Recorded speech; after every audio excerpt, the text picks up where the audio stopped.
Desde hace un tiempo he visto cómo desde distintas fuentes en redes sociales se ha empezado a poner en duda la continuidad de la empresa Netflix como líder en su sector de streaming online. Es por ello que hoy he decidido analizar el famoso caso de Netflix, la compañía que revolucionó la forma de ver contenido, y ver si realmente su fin está cerca, como nos dicen muchos, o es una simple exageración. Si te interesa, quédate hasta el final y si te gusta no te olvides de apoyar el canal.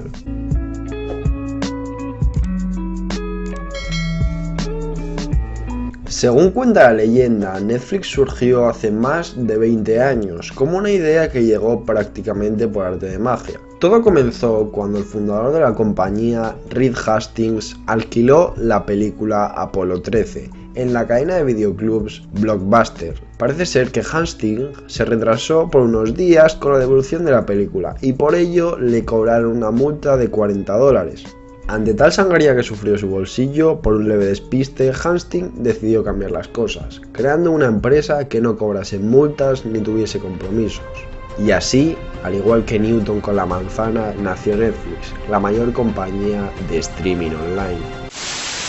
Realmente parece que todo apunta a que no fue exactamente así, y que fue simplemente una historia creada por la compañía para darle más drama y epicidad a la historia. Según el libro Netflixed, The Epic Battle for America's Baseball, el cofundador de la empresa, Mark Randolph, relata que la idea surgió con base en el deseo de iniciar un negocio de comercio electrónico que finalmente elegirían al DVD como su producto. Viendo el enorme potencial que tenía este producto, no como el VHS, que era el formato top en el momento, durante meses Randolph y Hastings fueron depurando su idea en los recorridos que hacían camino a su trabajo en la empresa de software Puratria, donde el primero era director de mercadotecnia y el segundo director general. En un principio, Netflix era un videoclub virtual cuyos clientes elegían películas a través de una plataforma en línea y estas eran entregadas mediante correo postal.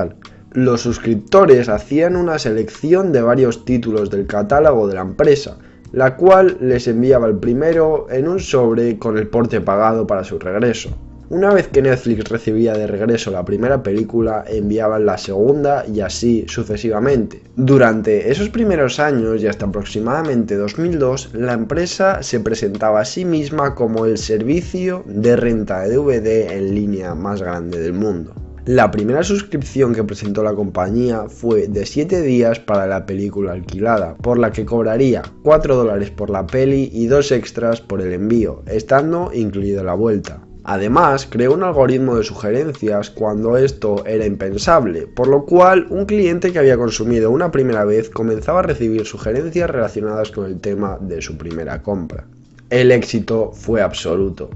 Además, inteligentemente querían potenciar su mercado, que era algo sumamente escaso debido a lo caro que eran los reproductores de DVD en aquel momento, llegando a acuerdos con diferentes compañías como Toshiba, Sony o HP, en los que daban alquileres gratuitos a los nuevos compradores de estas marcas. Aunque lo que fue realmente disruptivo fue el concepto de suscripción, con el que por $15 al mes el usuario podía tener acceso a todas las películas que quisiese, mientras no tuviese en su poder más de 4, lo que finalmente llevó a esta compañía hacia arriba, llegando a desbancar al gigante del videoclub, Blockbuster. 2007 fue el año donde comenzó la verdadera aventura de Netflix. Después de posicionarse como la líder del mercado de alquiler de vídeo, la compañía vuelve a mirar al futuro antes que nadie y saca el servicio de streaming, con lo que consigue nuevamente posicionarse en un mercado que crea ella misma y marcaría el futuro del consumo del entretenimiento. Rápidamente deciden focalizarse en el servicio de streaming para sus planes de expansión internacionales, dejando de lado, al menos fuera de los Estados Unidos, a su servicio de alquiler de DVDs y consiguiendo derechos por grandes títulos para alimentar su cartelera. Intentaron introducir a Netflix en videoconsolas como la Xbox, la Wii o el iPhone para aumentar su público. El nuevo servicio de streaming pronto ganó popularidad por el acceso ilimitado, personalizado y sin publicidad que ofrecía. además de por la posibilidad de crear distintos perfiles entre las personas que compartían el código secreto de una sola cuenta, situación que Netflix no detuvo, sino que aprovechó, pues significaba la obtención de más datos de distintas personas que sirvieron para alimentar su algoritmo y conocer mejor los gustos del público. En el año 2011, Netflix anuncia que iniciará su propia producción de contenido, lanzando en 2013 la exitosa serie House of Cards.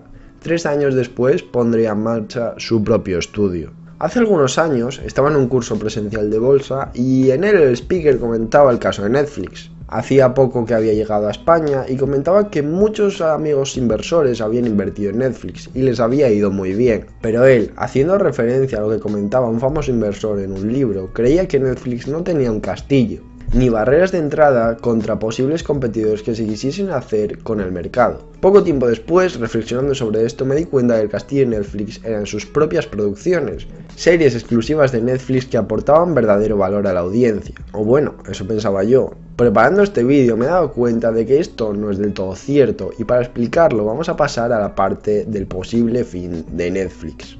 Netflix tiene actualmente 140 millones de usuarios a nivel mundial, pero a pesar de que los usuarios no han parado de subir, cada día se encuentra más endeudada. Lejos quedaron esos días donde la compañía registraba un cash flow positivo. El año pasado, 2018, la compañía gastó un total de 11.700 millones en financiar sus propias series. Series que, por cierto, muchas ni siquiera las producen ellos mismos, a veces simplemente adquieren los derechos en exclusivo. Pero, siguiendo con la línea, la recaudación total de ese mismo periodo fue de 14.900 millones de dólares, y dejando un margen sin descontar impuestos ni demás cosas que necesita la empresa para crecer de algo más de 3.000 millones. Los números no dan, y es por eso que la compañía decidió endeudarse.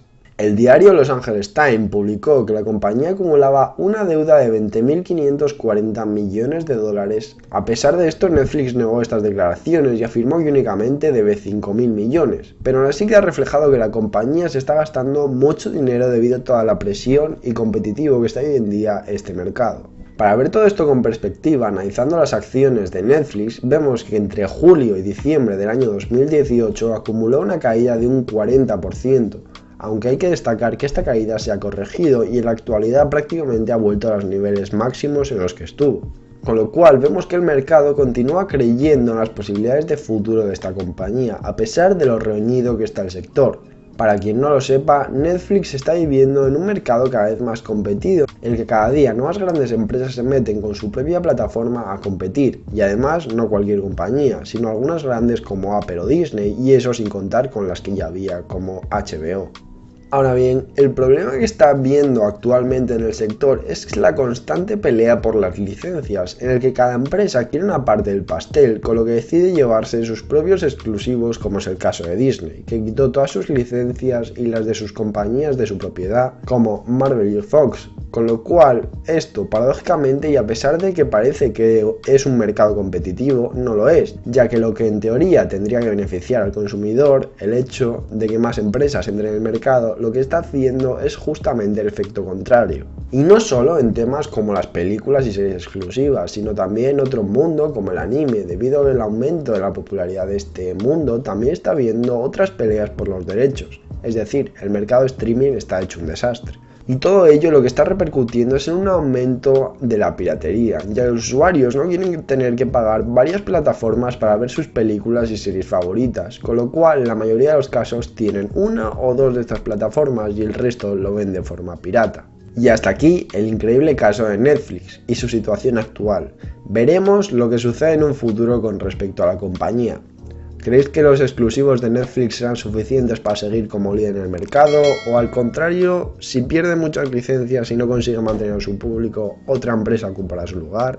Dejadme vuestra opinión en los comentarios, ya que me encantaría saberla. Además, estaré encantado de discutir con vosotros sobre este tema y lo que queráis. Muchas gracias a todos por ver el vídeo. Si os ha gustado, recordad suscribiros y compartir el contenido para no perderte las novedades y apoyarme a seguir creando más. Un saludo y hasta la próxima.